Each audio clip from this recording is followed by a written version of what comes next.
Vexthor had lived for 17,000 cycles.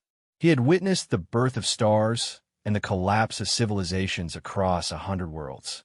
His scales, once brilliant crimson, had faded to the color of old copper, and his wings, those magnificent instruments that had carried him through the void between galaxies, now lay folded and broken beneath the rubble of what the locals called the Shattered Peak. The dragon had come to this primitive world to die in peace. Earth, they called it, a backwater planet in an unremarkable solar system, barely past its industrial age. Perfect for a quiet end. The cave-in had been unexpected. Even in his weakened state, Vexthor should have sensed the instability of the mountain.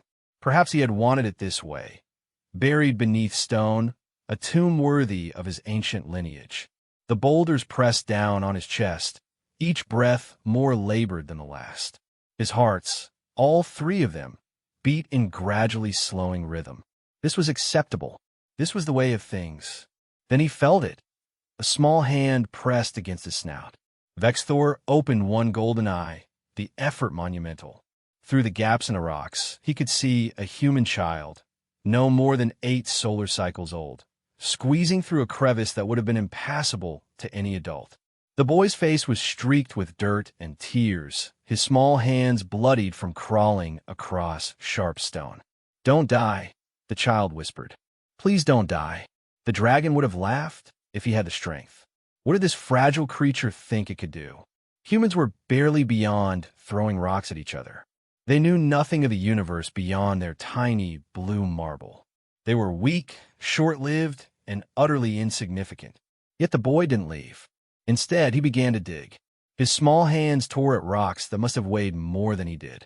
When his fingers bled, he used a stick. When the stick broke, he used another. The child worked with a determination that bordered on madness, talking continuously to keep the dragon awake. "My dad's a rescue worker." The boy panted as he strained against a boulder. "He says you never give up. Never. Not when someone's life is on the line." Vexthor watched, fascinated despite himself. He had seen species renowned for their strength fail to move such obstacles. He had witnessed entire armies retreat from lesser challenges. Yet this child, this impossibly fragile human child, refused to stop. Hours passed. The boy's hands were ruined, his voice hoarse from exertion and from telling stories to keep the dragon conscious.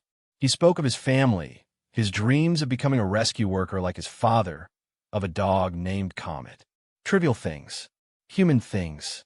But with each word, with each impossible stone the child somehow moved, Vexthor felt something stir within him.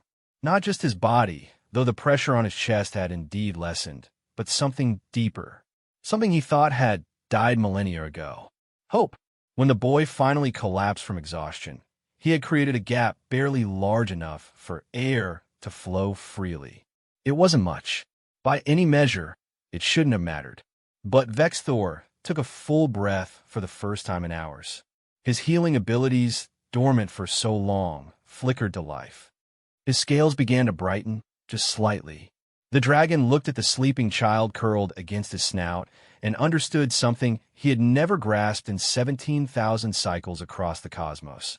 Humanity's strength was never about power or technology or cosmic significance. It was about refusing to let someone die alone in the dark. Vexthor closed his eyes, not to die but to heal. There was, he decided, more to see in this universe after all. Perhaps he would start with this curious little world and its impossible children.